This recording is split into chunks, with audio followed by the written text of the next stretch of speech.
Hello everyone, welcome to the June reading wrap-up. I don't usually do wrap-ups, but I thought I would do one this time for June because I would say June, good reading month, honestly. And I have my phone here because two of them are not physical books. No, that's three. Two of them are not physical books. So the first book is a Kindle book, a book that I read on my Kindle. And it is The Girl No One Loved by S.C. Shannon. This is a psychological thriller.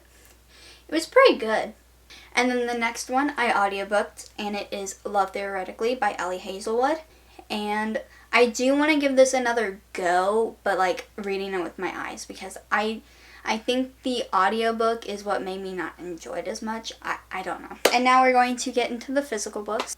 We have The Dixon Rule by L. Kennedy, and this is book 2 of the Off-Campus series. So this is not the Off-Campus series.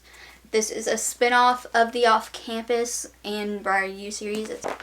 And I fortunately, really enjoyed this book. I was scared I wasn't going to because I didn't enjoy the second book of the Off-Campus series. So I have not finished that series. I've only read the first book and really enjoyed that one. But I didn't like the second book.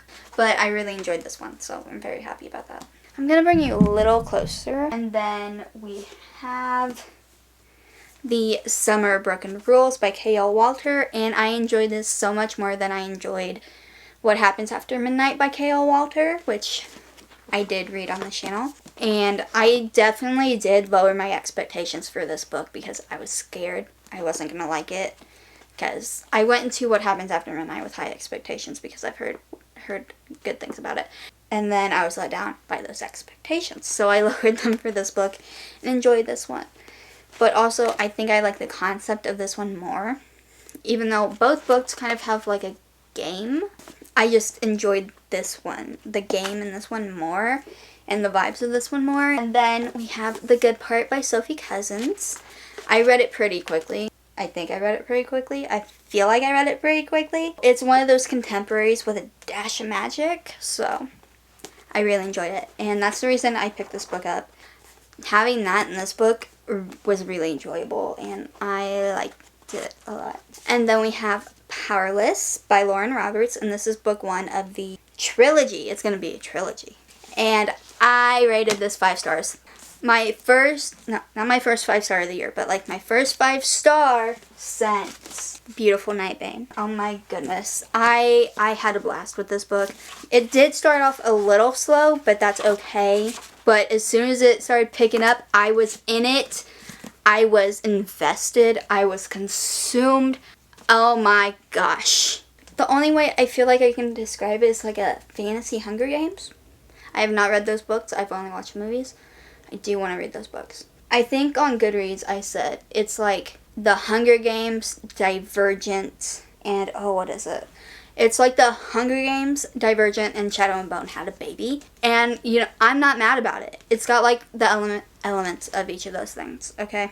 And what it is like, the Hunger Games aspect is that there's this thing called the Purging Trials, and people are picked by other people to go, like, and like there's like a king, we don't like him.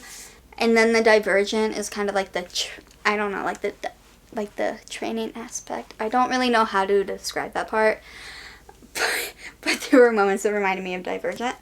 And then for Shadow and Bone, it is the powers. So how people in Shadow and Bone have like these like air powers or the certain powers. People in this book have certain powers as well. Though there are also people called Ordinaries where they do not have any powers and essentially are hated specifically by the king. And Kai here, who's the love interest, is the prince, and he's elite. He is an enforcer. His power is like a wielder, so he can wield other people's power. So he's like one of the strongest. And then we have the novella Powerful, and I really, really did enjoy this. I do know I rated it a 4.75. Not a 5. I really wanted to rate it a 5-star, but I was like, no, it's not a 5-star because I need more of these two characters. If this one follows Adina while Peyton is participating in the trials. I love Adina. And then we have Escaping from Houdini by Carrie Maniscalco, and this is the third book of the Stalking Jack the Ripper series. First one being Stalking Jack the Ripper, second being Honey and Prince Dracula. I really enjoyed this one, and I just love how these books, like at the beginning of most chapters, at the beginning of some chapters, there's like a picture and then it says like an actual photo from like actual time, and like it has to do with like the book as well. It is historical fiction / mystery. And then finally, the book that I finished yesterday, and that is Attached at the Hip by Christine Riccio, and this is her third novel. It's Survivor, but with a romantic twist, and it's so good. It is so good. This one didn't have that dash of magic, but like, I was too consumed to care. Like, I could have read this in one sitting if I really, really wanted to. I mean, I wanted to, but I wasn't able to because I'm taking a summer class and I work. So, but it was so good. And I did rate it 5 stars. I did rate it 5 stars because, everything about this I loved. I really enjoyed it, and I really do recommend it. So please, please give it a chance. If you don't like pop culture references, then it might not be for you, because there are a good amount of pop culture references in this book, such as Survivor. But if you don't mind that, you'll have a blast. It's so fun. It's so fun.